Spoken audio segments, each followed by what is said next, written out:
Pertama-tama saya ucapkan bagi yang sudah punya citizen di sini, selamat 4 Julai.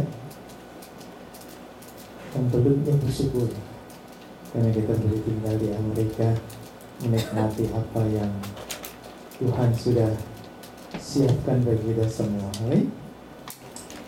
Saudara, kalau kita melihat di Amerika ini, hari ini merayakan ulang tahun atau Independence Day yang ke-245. Jadi saudara, ini PR ya. Mungkin kalau sudah nanti ada pertanyaan, tahun berapa Amerika mendapat Independence Day? Tahun 1776. Sudah lama ya saudara, 1776. Kalau Indonesia 1945. Saya lupa saudara, Indonesia 1945. Berapa tahun Indonesia?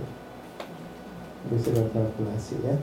Ya tahun, tapi Amerika 245 tahun. Jadi hari ini merayakan hari kemerdekaan yang ke-245.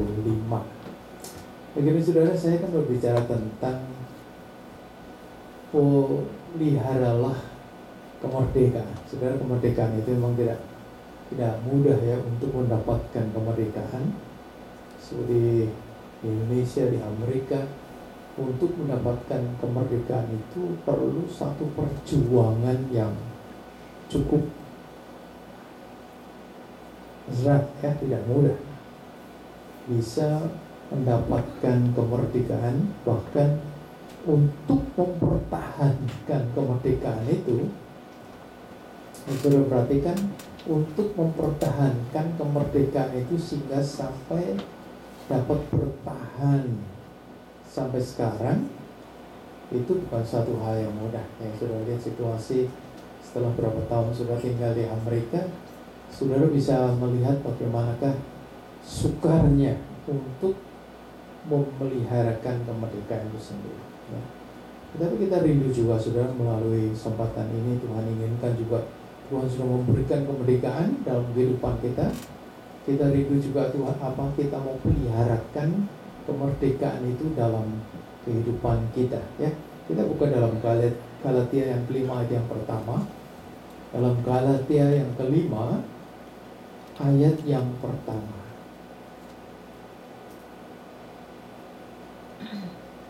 Kalau sudah dapat, saudara berdiri, mari kita sama-sama baca.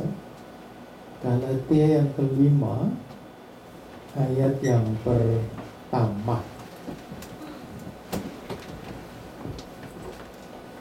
Dikatakan 1, 2 sama-sama ya, 1, 2, 3. Supaya kita sungguh-sungguh merdeka, Kristus telah memerdekakan kita.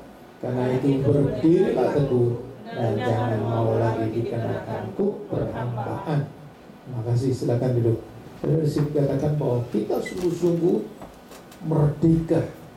Karena apa? Karena Kristus yang memberikan kita. Maka itu saudara, kalau kita perhatikan pengorbanan Yesus yang besar bagi kita di atas kayu salib, karena apa? Karena Tuhan ingin memerdekakan kita dari perbudakan atau dari kuasa dosa yang menguasai kehidupan kita. Setelah kita terima kemerdekaan, ya pasti ya, Tuhan inginkan apa? Berdirilah teguh, jangan mau lagi dikenakan kuk perhambaan ya. Jadi kita harus tetap berdiri teguh memeliharakan keselamatan itu atau kemerdekaan itu. Jangan sampai kita kembali lagi diperhamba oleh dosa. Saudara, memang ada pepatah yang katakan, bersatu kita teguh, bercerai kita runtuh.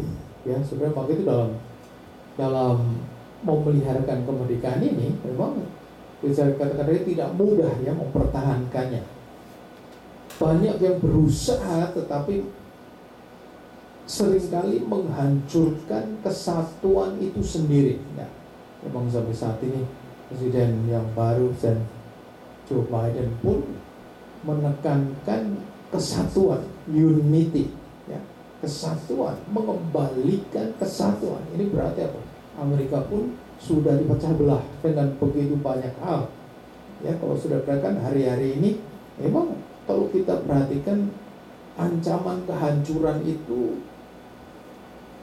ada di dalam, ya, melalui kerusuhan-kerusuhan oleh segala macam hal yang ada di dalam ini, yang sering memecah belahkan keadaan yang ada di Amerika. Mungkin juga pengaruh dari luar, ya. Saat ini dengan begitu mudahnya komunikasi atau media atau segala macam yang dapat masuk ke negara ini yang seringkali memudahkan pengaruh-pengaruh itu untuk memecah belahkan keadaan di negara ini juga. Ya, saudara, apa yang kita perlukan yaitu kita harus mempertahankan kemerdekaan itu.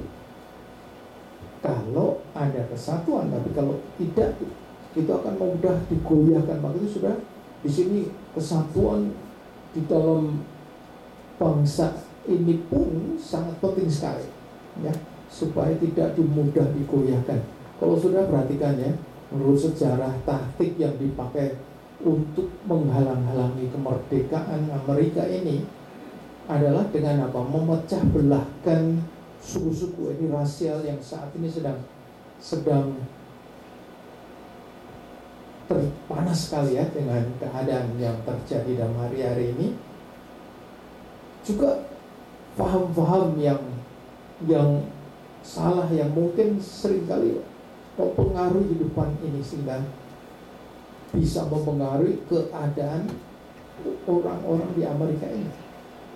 Ya, seperti kalau sudah perhatikan ada satu kelompok yang ditangkap oleh polisi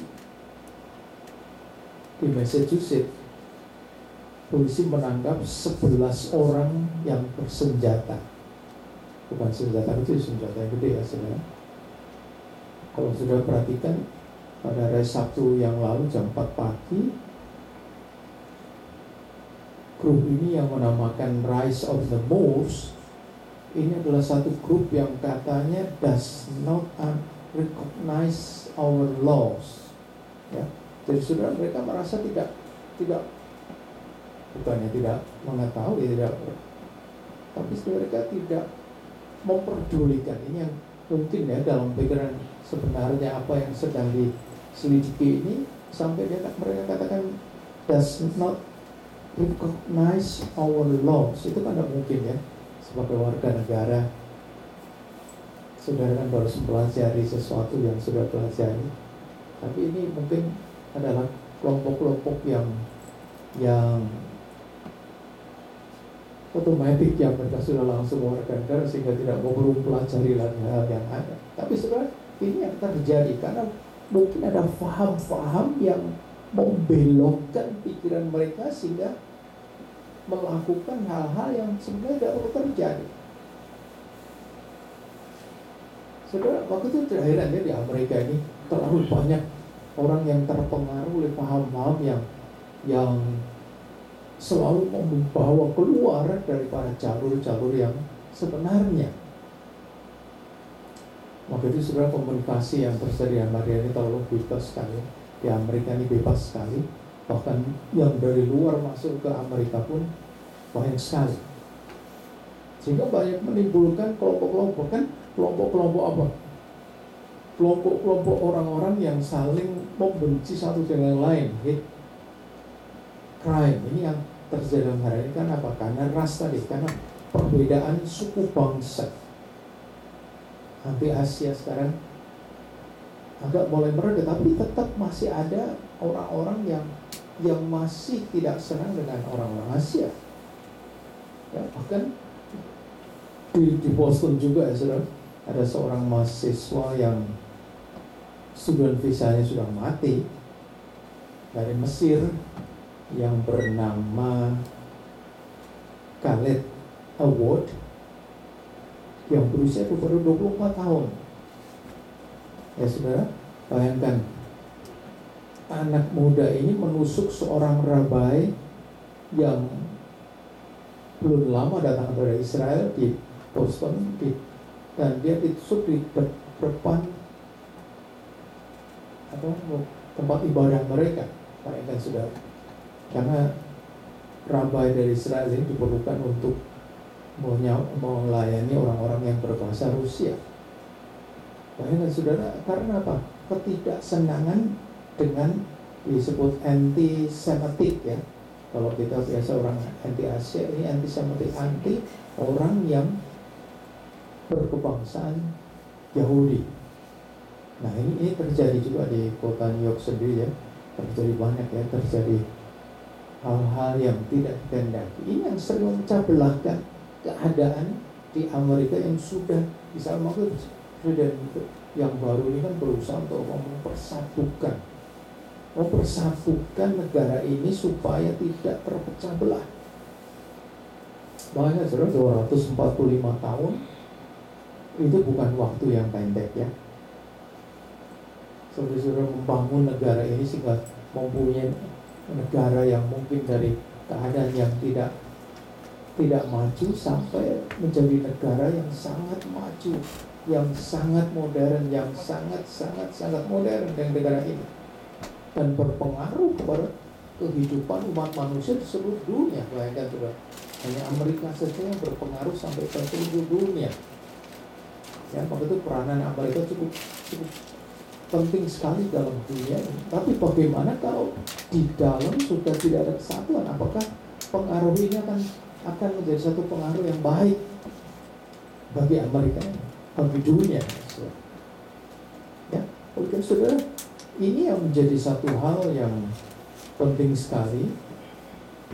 Hanya oleh karena kesadaran saja ya, orang-orang di Amerika ini untuk dapat mempertahankan kemerdekaan itu sendiri. Nah, dalam kehidupan kita juga ya, sebagai anak Tuhan, Tuhan inginkan apa juga? Setelah Tuhan memberi kemerdekaan, setelah Tuhan memerdekakan kehidupan kita dari perhambaan dosa, Tuhan juga ingin apa? Ingin kita mempertahankan ya. Tuhan ingin kita mempertahankan supaya kita dapat selalu hidup berlayak, berkenan di hadapan Allah sampai pada masa akhir dalam kehidupan ini. Saudara, namun bagaimanakah ya mempertahankan kesatuan baik dengan Kristus maupun di dalam gereja dalam hari-hari?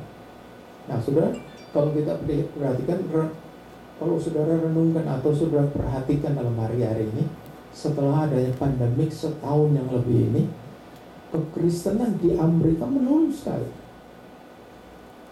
Ya, saudara bayangkan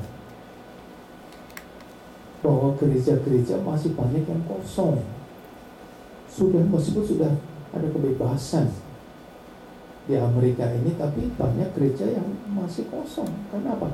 Karena pengaruh kuasa kegelapan sehingga ingin memecah belahkan kesatuan di dalam Kristus. Nah, ini yang menjadi masalah yang besar. Ya, ini yang menjadi masalah yang besar. Kalau kita sudah di sini yang Tuhan inginkan, kita rindu bahwa Tuhan ingin kita dapat mempertahankan. Namun bagaimana? Yang pertama, kalau kita lihat bagaimanakah mempertahankan kesatuan dengan Kristus, saudara, untuk kita bersatu ada di dalam Kristus, ini yang Tuhan inginkan. Yang pertama, jangan menyalahgunakan kemerdekaan. Kalau kita baca dalam 1 Petrus 2 ayat 16, dalam 1 Petrus yang kedua ayat yang ke-16, dalam 1 Petrus yang kedua ayat 16 di sini dikatakan bahwa jangan kita menyalahgunakan kemerdekaan. Karena apa? Ini semua seringkali tujuannya adalah untuk menutupi kejahatan dengan maksud-maksud yang tidak baik ya. Saudara, memang kadang-kadang kita mempunyai maksud baik, tetapi dengan tujuan yang tidak baik. Ini sering terjadi dalam pemikiran kita juga ya. Maksudnya baik, tapi tujuannya tidak baik. Nah, ini yang bahaya sekali. Ya, firman Tuhan katakan dalam 1 Petrus 2:16 katakan hiduplah apa? Sebagai orang merdeka, dan bukan seperti mereka yang menyalahgunakan kemerdekaan itu untuk menyelubungi kejahatan mereka. Tetapi hiduplah sebagai hamba Allah. Ya saudara, di sini firman Tuhan katakan hiduplah sebagai orang merdeka. Tetapi yang sering terjadi ini karena apa? Kita tidak bisa sebagai orang merdeka karena apa? Kita sudah dikuasai oleh kuasa yang lain, sehingga kita menyalahgunakan. Perhatikan ini, kita menyalahgunakan kemerdekaan itu apa? Untuk menyelubungi kejahatan-kejahatan yang kita lakukan. Bahkan kalau kita yang perhatikan yang kedua, seperti yang pertama jangan menyalahgunakan, tapi yang kedua itu jangan merusak kemerdekaan itu sendiri, ya, sebagai kesempatan untuk hidup dalam dosa. Nah, ini yang sering kali kegagalan kita sebagai Kristen, sudah merdeka tetapi kita melakukan sesuatu kesempatan untuk melakukan dosa, seperti dalam Galatia 5 ayat 13 katakan, Galatia 5 ayat 13 katakan, saudara-saudara, memang kamu dipanggil untuk merdeka, tetapi janganlah kamu menggunakan kemerdekaan itu sebagai kesempatan untuk hidup dalam dosa, melainkan layanilah seorang akan yang lain oleh kasih. Coba saya ambil satu contoh ya. Di sini nggak ada, tapi di banyak tempat ada. Ada seorang hamba Tuhan yang aktif dalam pelayanannya, karena dia sebagai wakil gembala, jadi dia aktif dalam pelayanan. Meskipun dia tidak waktu itu belum pegang jemaat sebagai gembala, tetapi dia secara kedudukan dia wakil gembala, jadi tugasnya cukup penting. Namun saudara, kalau kita perhatikan, selain dia sebagai hamba Tuhan, tapi dia juga sebagai seorang businessman. Ya, dia sebagai seorang businessman. Apa yang dia kerjakan tidak mencerminkan dalam kehidupan sehari-hari, ya. Apa yang dia kerjakan dalam kehidupan sehari-hari tidak mencerminkan bahwa dia adalah seorang hamba Tuhan. Di dalam apa yang dilakukan, dia tidak bisa membedakan antara pelayanan dan bisnisnya, sehingga kekotoran bisnis dunia itu tetap dia lakukan untuk mengejar kekayaan dunia tanpa lagi melihat dirinya sebagai hamba Tuhan. Seperti dalam firman Tuhan katakan, mempergunakan kemerdekaan itu sebagai kesempatan untuk hidup kehidupan dalam dosa, melainkan layani seorang akan yang lain dan oleh kasih. Nah, saudara, di sini menjadi satu hal, karena bisnis itu kejam, ya saudara. Kalau sudah katakan bisnis itu kejam sekali, meskipun adik sendiri dia sikat, ya bayangkan saudara, karena bisnis, tapi lupa kalau dia sebenarnya hamba Tuhan. Ini yang menjadi satu hal yang sebenarnya Tuhan tidak kehendaki, ya. Ya saudara, kita sebagai pelayan Tuhan juga kita bersyukur kita bisa melayani Tuhan, tapi juga kita harus pertahankan sudah bekerja di dunia. Saya waktu masih bekerja di dunia pun saya selalu menjaga diri saya, ya. Saya tidak tutup ya pada bos saya pun, katakan saya pun sebenarnya hamba Tuhan. Sehingga saya katakan pekerjaan saya yang saya lakukan dengan bos saya ini, saya katakan itu second job. Yang the first job adalah dalam gereja. Kenapa? Memang kebutuhan yang saya butuhkan untuk bisa gereja ini tetap eksis. Tapi saudara, dari sinilah kita menjaga supaya dalam segala sesuatu yang kita kerjakan itu tidak merusak, ya, tidak menyalahgunakan kemerdekaan yang Tuhan berikan. Ini yang sering terjadi. Kita sudah hancur kalau kita tidak bisa mempertahankan kemerdekaan di hadapan Tuhan, di hadapan manusia. Wah, dia hebat ya, hamba Tuhan sebagai bisnismen yang berhasil. Tetapi kalau tidak melakukan sesuai dengan apa yang dikehendaki Tuhan, saudara, ini yang Tuhan tidak inginkan. Ya, ini yang terjadi. Ya, saudara, ini yang terjadi. Karena kita tidak menghargai lagi akan kasih Tuhan yang besar yang sudah memerdekakan, pengorbanan Tuhan yang sudah memerdekakan kita mati di atas kayu salib. Hanya untuk keselamatan kita, hanya untuk membebaskan kita, memerdekakan kita dari kuasa dosa. Saudara, kalau saudara lihat yang dunia ini, saudara, hari-hari ini Amerika dikatakan, dulu orang katakan Amerika ini Christian country ya, negara Kristen, tapi sekarang sudah bisa katakan Amerika Kristen country. Apalagi setelah serangan dari pandemi ini, sudah berapa persen sekarang orang Kristen yang ke gereja? Dulu masih sepertiga, sekarang mungkin sudah kurang dari sepertiga lagi. Coba sudah bayangkan, apakah Amerika masih bisa dikatakan negara Kristen?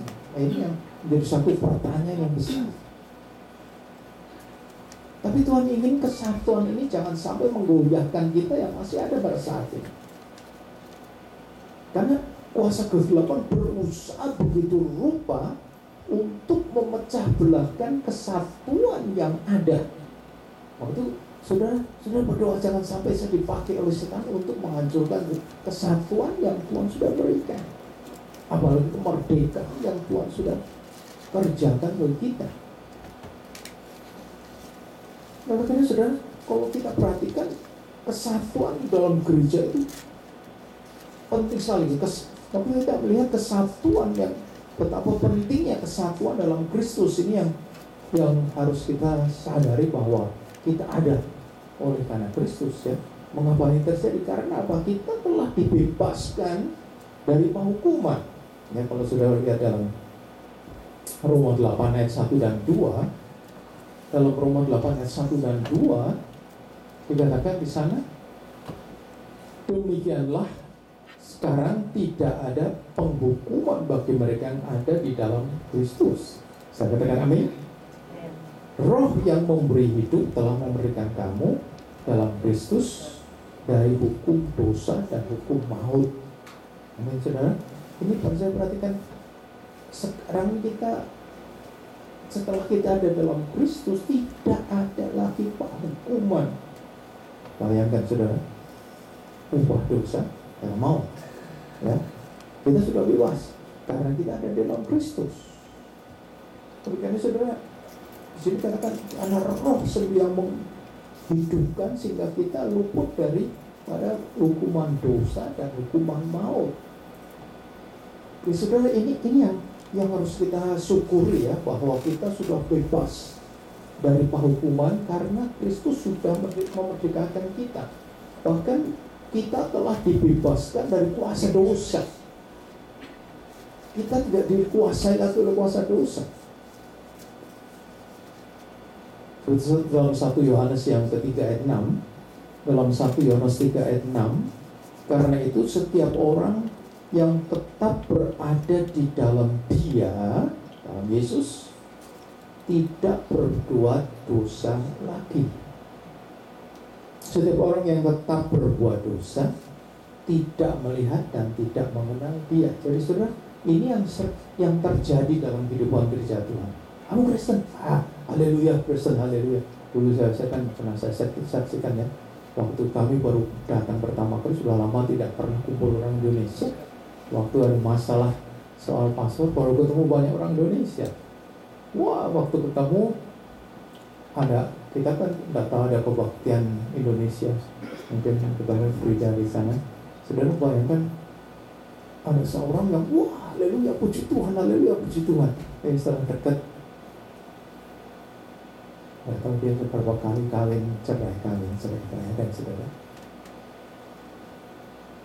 Orang yang haleluya loh saudara. Itu yang tidak pernah haleluya juga perlu dipertanyakan. Ya, saudara bayangkan. Lihat, seneng kan saudara, bayangkan sudah lama tidak ketemu orang Indonesia. Wah, bahasa rohaninya tinggi banget. Setelah dekat baru udah tahu ada. Ternyata begitu keadaannya. Ini yang terjadi di Amerika hari-hari ini ya. Katanya negara Amerika, tetapi keberadaan Amerika sendiri sudah tidak mencerminkan kehidupan kekristenan yang sebenarnya. Maka sudah bagaimana bisa mempertahankan setahun ini, maka sudah di sini Tuhan inginkan juga sudah setelah kita diselamatkan, Tuhan ingin apa dalam kehidupan kita, masih ada hal-hal yang Tuhan inginkan. Tapi tanpa kesatuan tidak mungkin akan mencapai. Ya, dalam hari-hari ini kalau kita buka dalam Yohanes 15 ayat 5, di sana Tuhan inginkan apa? Kita harus berbuah lebat, sehingga hidup kita ini bisa menjangkau orang-orang yang sudah jauh. Ini hari-hari ini adalah waktunya sudah. Ya, dikatakan dalam ayat 5 dalam Yohanes 15 ayat 5. Di sana katakan, akulah pokok anggur dan kamulah ranting-rantingnya. Orang siapa tinggal di dalam aku dan aku di dalam dia, ia berbuah banyak. Sebab di luar aku kamu tidak dapat berbuat apa-apa. Ya, di luar Kristus kita tidak dapat berbuat apa-apa. Tapi ini yang Tuhan kehendaki apa? Kita di dalam dunia ini menjadi saluran berkat bagi lain, menghasilkan buah yang lebat. Ya, Tuhan inginkan ini. Karena kalau kita tidak ada kesatuan, ini yang menjadi satu pertanyaan ya. Kenapa seringkali kita anggap kekristenan itu gitu-gitu aja ya. Apalagi kalau kita sudah tidak ada hubungan yang baik dengan Tuhan ya. Karena apa? Sudah dipisahkan dengan situasi keadaan yang terjadi dalam hari-hari ini. Sehingga untuk datang kepada Tuhan saja sudah satu hal rasanya beban yang berat ya. Seperti beban, saudara datang ke gereja menjadi satu beban. Ini yang menjadi masalah yang terjadi dalam hari-hari ini. Jangan selalu begitu, karena tanpa kita memiliki hubungan yang indah dengan Tuhan, karena kita belum merasakan ya. Bahwa Tuhan pun katakan jangan tinggalkan ibadah, itu satu perintah Tuhan, jangan tinggalkan ibadah. Tapi kita tinggalkan karena pastinya sudah kehilangan sukacita di dalam Kristus, sudah hilang. Sudah mau cari di dunia kemanapun tidak akan mendapatkan sukacita yang besar. Yang seperti apa yang Tuhan berikan dalam kehidupan ini. Saudara mau dipuaskan hanya dengan materi, saudara bekerja dengan baik, penghasilan besar, saudara menjadi orang yang ya mungkin kita datang ke Amerika dulu hanya uang 100 atau mungkin tinggal $15 masuk Amerika, sekarang sudah jadi orang yang kaya, tetapi sudah tidak ada Tuhan dalam kehidupan. Buat apa kita hidup? Ya, ini karena apa saudara? Tanpa kesatuan dengan Kristus. Sudah dalam Yohanes 15 tadi ayat 6 dikatakan apa? Barang siapa tidak tinggal di dalam aku, ini bersatu dengan Kristus, ia dibuang keluar seperti ranting dan menjadi kering, kemudian dikumpulkan orang untuk dicampakkan ke dalam api lalu dibakar. Ini berbicara hukuman. Saudara, kadang-kadang kita berjalan seperti orang hidup, tapi sudah di bawah hukuman.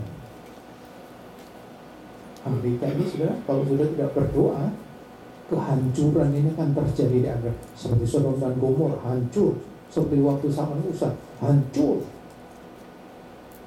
zaman Nuh hancur, ya, dengan air bah yang begitu rupa karena dosa manusia hancur.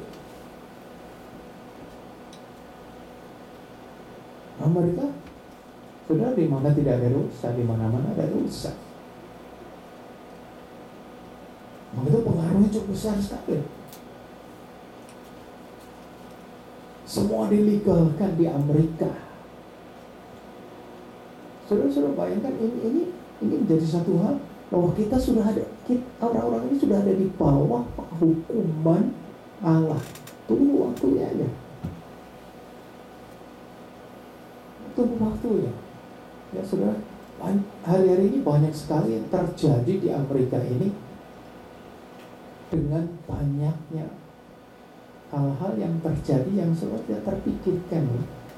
Sebelum bayangkan saudara, beberapa waktu yang lalu, mungkin sudah 1 minggu ya, di Miami, gedung yang tinggi 12 tingkat bisa hancur seperti World Trade Center dalam waktu sekejap. Ini hari ini building yang satunya akan dihancurkan. Karena apa? Karena sudah tidak layak lagi. Karena saudara pikir manusia mungkin terlalu pintar sehingga gejala-gejala yang terjadi itu tidak diperhatikan. Nah itu di daerah Miami itu yang sudah turun ke bawah itu, sudah bayangkan mereka semua harus keluar dari building-building yang di sebelahnya juga yang mempunyai kondisi yang sama. Nah, kalau tidak ini hancur, tidak mungkin akan diperhatikan dengan yang lain. Berapa korban? Bayangkan sudah hari ini mungkin sudah sampai 24 orang yang ketahuan meninggal, tetapi pun ketahuan masih 100 orang lebih. Dan banyak orang yang salah karena tidak punya tempat tinggal lagi. Yang masih hidup pun tidak punya tempat tinggal lagi. Mungkin sudah tidak punya harta benda, kan harta benda sudah hancur. Mungkin ada semua yang dia simpan, yang dia banggakan. Bayangkan sudah ada seorang yang suami istri yang pikirnya mau menikmati masa akhir hidupnya di Miami, beli kondo di building yang besar itu. Ternyata ikut hilang. Saudara-saudara, di mana-mana kita tidak aman di mana-mana. Kita aman hanya di bawah kaki Yesus, di dalam Yesus kita aman. Maka kita harus bersatu dengan Yesus supaya hukuman ini tidak menjadi bagian dalam kehidupan ini. Sudah banyak ya hukuman yang terjadi, bisa melalui penyakit, bisa melalui ini dan segala macam, bisa terjadi. Hal yang kedua, saudara, bagaimanakah mempertahankan kesatuan dalam gereja? Nah ini penting juga ya, mempertahankan kesatuan dalam gereja. Karena begitu penting kesatuan dalam gereja sehingga untuk mendapat kesatuan, mempertahankan kesatuan dalam gereja bahkan dengan Tuhan, saudara, Tuhan Yesus berdoa untuk kesatuan jemaat Tuhan karena dia tahu kalau kita tidak ada kesatuan pasti akan hancur. Ini yang jadi satu hal yang penting ya. Kemerdekaan ini adalah untuk persatukan kita dengan Tuhan, dan dalam gereja juga Tuhan adanya kesatuan. Maka itu saudara, antar kita pun Tuhan inginkan ada kesatuan satu dengan yang lain. Ya saya bersyukur saudara, kesatuan kita ini boleh menjadi satu kesatuan yang dapat membangun gereja kita sampai saat ini. Ya maksud tantangan banyak ya. Kita sadar bahwa tantangan tidak pernah habis-habisnya. Ada aja. Kalau saudara, kita selalu berdoa minta Tuhan tetap satukan ini. Bahkan Tuhan sendiri berdoa. Kalau saudara lihat dalam Yohanes 17 ayat 29 sampai 23, ayat 7, pasal 17 ayat 20 sampai 23 dalam Yohanes yang ke-17, di sana dikatakan, dan bukan untuk mereka ini saja aku berdoa, Yesus berdoa, tetapi juga untuk apa? Orang-orang yang percaya kepadaku oleh pemberitaan mereka, supaya mereka semua menjadi satu, sama seperti engkau ya Bapa di dalam aku di dalam engkau, agar mereka juga di dalam kita, supaya dunia percaya bahwa engkaulah yang telah mengutus aku. Dan aku telah memberikan kepada mereka kemuliaan, dan engkau berikan kepadaku supaya mereka menjadi satu, sama seperti kita adalah satu. Aku di dalam mereka dan engkau di dalam aku, supaya mereka sempurna menjadi satu, agar dunia tahu bahwa Tuhan, bahwa engkau yang telah mengutus aku, dan bahwa engkau mengasihi mereka sama seperti engkau yang mengasihi aku. Ya sudah, ini Tuhan Yesus berdoa untuk kesatuan gereja Tuhan. Coba dalam gereja Tuhan pecah belah ya, wah repot sudah. Tetapi ini yang terjadi kadang-kadang dalam gereja Tuhan pun tidak ada satu kesatuan ya, tidak ada kesatuan. Mengapa Tuhan berdoa demikian rupa untuk selalu? Karena Tuhan ingin apa? Dalam dunia ini, manusia dalam dunia boleh melihat kemuliaan Allah dalam kehidupan gereja Tuhan dalam hari-hari ini. Saudara, sering saya katakan di Amerika ini masih cukup banyak gereja. Saudara pergi kemanapun masih melihat gereja-gereja. Tapi kalau saudara ke Eropa, tinggal gereja sebagai museum. Bayangkan saudara, kan sebenarnya ada gereja yang eksis. Susah sekali cari gereja yang eksis. Jadi ini masalah yang besar ya. Tapi Yesus berdoa untuk kesatuan jemaat gereja. Bayangkan saudara, karena kasih Tuhan yang begitu besar kepada manusia, Tuhan Yesus sendiri berdoa agar ada kesatuan antara Bapa Anak juga dengan gereja Tuhan dalam hari-hari. Jika apa yang menjadi rencana Allah untuk kemuliaan Allah dalam dunia ini akan semakin dinyatakan melalui kehidupan kita semua. Coba saudara, kalau sudah tidak tunjukkan kesatuan, bagaimana kita bisa menjadi satu berkat untuk dunia ini? Karena Tuhan ingin apa? Hidup kita boleh memuliakan Dia dimanapun kita berada.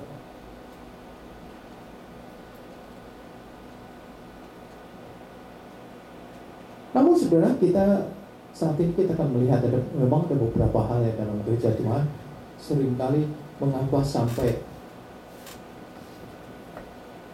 kehancuran kesatuan itu terjadi dalam gereja Tuhan. Ya, yang pertama, karena ada orang yang merasa lebih dari yang lain. Ini yang menjadi masalah yang seringkali membuat kesatuan hancur dalam gereja Tuhan. Karena apa? Merasa lebih dari yang lain. Dengan apa? Dengan merendahkan yang lain. Ya, kalau sudah baca dalam Markus 9 ayat 34, berarti ada satu kesombongan yang terjadi dalam kehidupan. Ya, dikatakan dalam ayat 34 Markus 9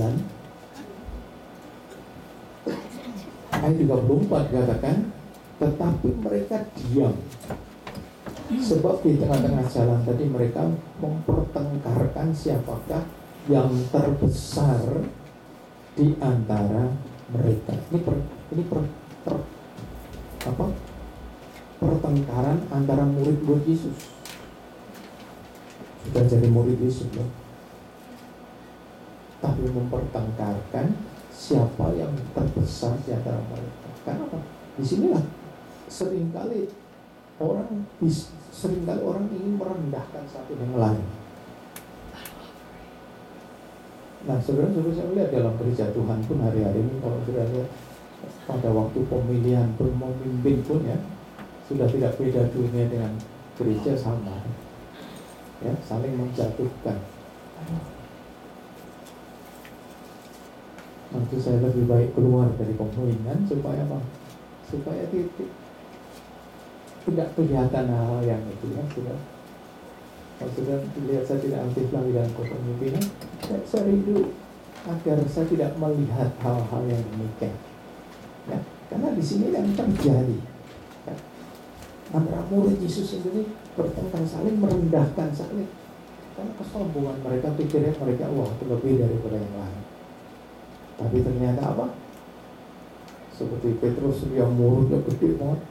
Ya, Petrus bukan Petrus di sini yang bertengkar, tapi Petrus sendiri yang wah kelihatan. Ternyata ya Petrus menyangkal Yesus sendiri. Ya, ini satu hal yang Tuhan tidak inginkan saudara terjadi dalam gereja Tuhan juga ya. Ya juga saudara merasa lebih dari yang lain itu karena apa? Hanya melihat kekurangan orang lain. Nah ini bahaya sekali ya, seringkali timbul gosip-gosip itu kan apa? Melihat kekurangan orang lain, tidak pernah lihat diri sendiri ya. Ini yang firman Tuhan katakan dalam Matius 7 ayat 3.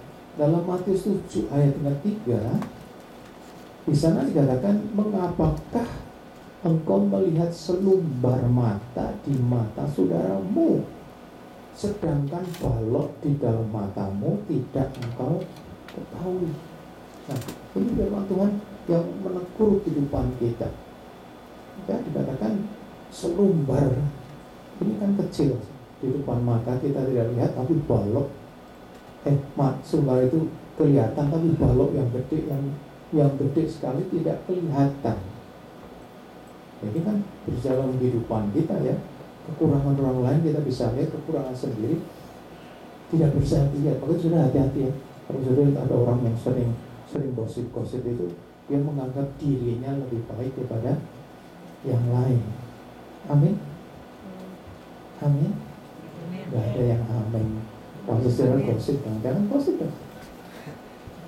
Ya, ini firman Tuhan sendiri. Jangan menjadi orang yang merendahkan yang lain. Karena pikirnya aku lebih sempurna dari dia. Oh itu repot lagi ya. Tapi kita contoh kehidupan Yesus ini yang Tuhan inginkan. Kalau Paulus pun inginkan seperti dalam Filipi 2 ayat 1 sampai yang keempat atau seterusnya, kalau sudah bisa kita baca sampai 9. Saudara, ini adalah contoh kehidupan Yesus sendiri ya, yang begitu merendahkan diri sehingga dia mau berkorban sebagai manusia untuk sampai taat mati pada kayu salib ya. Saya baca sampai ayat 4 saja. Jadi karena dalam Kristus ada nasihat, ada penghiburan kasih, ada persekutuan roh, ada kasih mesra dan belas kasihan. Karena itu sempurnakanlah sukacitaku dalam ini. Hendaklah kamu sehati sepikir, dalam satu kasih, satu jiwa, satu tujuan, dengan tidak mencari kepentingan sendiri atau puji-pujian yang sia-sia. Sebaliknya hendaklah dengan rendah hati, yang seorang menganggap yang lain lebih utama daripada dirinya sendiri. Dan janganlah tiap orang hanya memperhatikan kepentingan sendiri, tapi kepentingan orang lain juga. Ini kehidupan Yesus. Kalau sudah terus, saudara akan bisa melihat bagaimanakah Yesus yang sudah merendahkan begitu rupa, bahkan sampai dia taat mati di atas kayu salib. Ya, saudara, ini satu hal yang Tuhan inginkan, jangan sampai kita merendahkan orang lain. Tetapi yang kedua juga yang menjadi penghalang kadang-kadang adalah kemunafikan. Ya, seorang rohani tidak senang melihat orang lain berhasil. Nah ini kalau orang yang munafik kan begitu, kadang-kadang sudah merasa dia lebih pintar dari orang lain, bahkan lebih rohani mungkin, sehingga tidak senang melihat orang lain berhasil. Ya, kalau sudah baca dalam Markus 9 ayat 38-39, Markus 9 ayat 38-39, di sana katakan, kata Yohanes kepada Yesus, Guru, kami melihat seorang yang bukan pengikut kita mengusir setan demi namamu. Ini satu keberhasilan kelompok yang lain. Lalu kami mencegah orang itu karena dia bukan pengikut kita.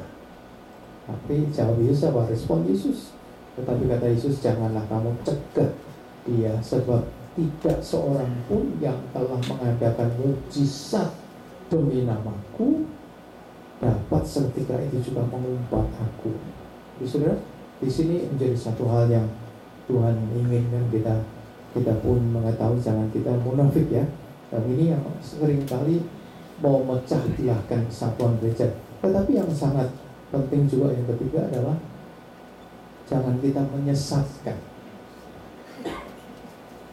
Tadi saya katakan paham-paham yang datang di tengah-tengah kita itu seringkali membawa kita tersesat, kita keluar. Ya, kalau kita baca dalam Markus 9 ayat 42, Markus 9 ayat 42 katakan, barang siapa menyesatkan salah satu dari anak-anak kecil yang percaya ini, lebih baik baginya jika sebuah batu kilangan diikat pada lehernya, lalu ia dibuang ke dalam laut. Bayangkan ya saudara, ini resiko orang yang menyesatkan. Tapi ini terjadi dalam masa akhir ini, dalam masa datang Tuhan yang kedua, tujuan kembali ini. Sudah lihat timbul hamba-hamba Tuhan yang menyesatkan. Maka hati-hati ya saudara, kita harus banyak belajar firman Tuhan supaya kita tidak tersesat. Tapi yang menyesatkan ini adalah hukuman yang sering dikerjakan oleh orang-orang Greek dan orang Roma pada zaman itu. Lebih baik jika sebuah batu kilangan diikatkan pada lehernya lalu dibuang. Ini satu hukuman yang berat. Bahkan kalau kita perhatikan, Yesus pun memberi peringatan ya. Lukas 17 ayat 1. Dalam Lukas 17 ayat 1, Yesus berkata pada murid-muridnya, tidak mungkin tidak ada penyesatan, tetapi celaka orang yang mengadakannya. Ya. Penyesatan ada, tetapi Tuhan yang akan celaka orang yang mengadakannya. Jadi itu penghukuman yang terjadi. Nah, hal yang keempat adalah keinginan tubuh, hawa nafsu. Ini yang kadang-kadang bisa menyesatkan. Baik kalau sudah baca dalam Markus 9 ayat 43 sampai 48, itu baik tangan, kaki, mata, sudah bisa melihat di sana akibatnya apa? Kita akan mendapat hukumannya. Karena Tuhan tidak inginkan tubuh ini dipakai untuk menghancurkan gereja Tuhan sesama kita, memecah belahkan gereja Tuhan. Ya, sehingga semua mendapatkan hukuman sesuai dengan apa yang kita lakukan. Ya, namun saudara, kita perlu melihat sebagai terakhir, kita lihat kehidupan anak-anak Tuhan zaman gereja mula-mula ini yang Tuhan inginkan untuk bisa menjaga kesatuan. Kita buka dalam Kisah yang kedua ayat 41 sampai 47. Kisah 2 ayat 41 sampai 47 katakan, orang-orang yang menerima perkataannya, ia memberi diri dibaptis, dan pada hari itu jumlah mereka bertambah kira-kira 3.000 jiwa. Rahasianya apa? 42. Mereka bertekun dalam pengajaran rasul-rasul, dalam persekutuan, dan mereka selalu berkumpul untuk memecahkan roti dan berdoa. Maka ketakutanlah mereka semua, sedang rasul-rasul itu mengadakan banyak mujizat dan tanda. Dan semua orang yang telah menjadi percaya tetap bersatu, dan segala kepunyaan mereka dalam kemudian bersama. Dan selalu ada di dalam dari mereka yang menjual miliknya, lalu membagi-bagikan kepada semua orang sesuai dengan keperluan masing-masing. Dengan bertekun dan dengan sehati mereka berkumpul tiap-tiap hari dalam bait Allah. Mereka memecahkan roti di rumah masing-masing secara bergilir dan makan bersama-sama dengan gembira, dengan tulus hati, sambil memuji Allah. Dan mereka disukai semua orang, dan tiap-tiap hari Tuhan menambahkan jumlah mereka dengan orang yang diselamatkan. Ya, karena sudah mereka disukai semua orang, dan semakin banyak orang datang kepada Tuhan. Ya, kesatuan yang terjadi di dalam gereja lama, dan ini yang Tuhan inginkan terjadi dalam hari-hari. Memang firman nubuatan dalam Tuhan kalau pada masa akhir ini kan terjadi satu kebangunan rohani yang besar, sehingga banyak orang kan datang mencari Tuhan. Ya, mungkin sudah kesatuan penting sekali kita bertahan. Jadi kemerdekaan yang telah kita pelihara, yang telah kita terima, kita pelihara. Jangan sampai kita terputus, pecah, atau kesatuan kita tidak ada lagi di dalam kehidupan kita dengan Tuhan, tapi dalam gereja Tuhan dalam hari-hari ini juga. Kenapa? Karena Tuhan ingin pakai kita juga di tengah-tengah keadaan dunia yang ada pada saat ini untuk menjadi saluran berkat yang lain. Di Amerika juga pada waktu merayakan ulang tahun ini, saudara mau senang ya? Nanti malam ada show kembang api yang begitu indah setiap tahun. Nggak tahu itu berapa miliar dolar itu habis. Bukan $1, $2, saudara, yang saudara kan sering jadi $1, $2 mungkin yang kembang api dia pak sudah hilang. Ini kan sampai menunjukkan kehidupannya itu ya cukup besar. Tetapi yang menjadi masalah bagaimanakah mempertahankan kesatuan Amerika ini? Ya, saudara, ini yang penting sekali. Untuk kita berdoa untuk Amerika ya saudara, supaya Amerika tetap bersatu, supaya Tuhan mengembalikan Amerika untuk takut akan Tuhan. Amin saudara. Tuhan ingin kita sebagai anak Tuhan sudah dimerdekakan. Memang kita utama kita adalah menjaga kesatuan dalam Tuhan dan gereja Tuhan, tetapi juga kesatuan di Amerika di mana kita tinggal. Karena kalau tidak ada kesatuan, sebenarnya nanti pengaruhnya juga akan kehidupan kita juga. Pengaruhnya ada dalam kehidupan kita. Lalu sudah dalam hari-hari ini mari kita rindu di dalam masa yang ada ini, supaya waktu yang masih Tuhan berikan itu jangan kita buang waktu untuk hal-hal yang tidak berkenan di hadapan Tuhan. Yang kita mau lakukan sesuai dengan apa Tuhan kehendaki. Kenapa? Kesatuan itu penting sekali. Sampai Yesus berdoa untuk kesatuan gereja Tuhan. Ya. Kalau Allah Bapa Allah Anak tidak mengasihi kita, bagaimana Yesus minta Bapa untuk menjaga kesatuan kita? Ya, oleh sudah dalam hari-hari ini, memang hari ini bukan hari yang besar ya, tepat pada hari ini.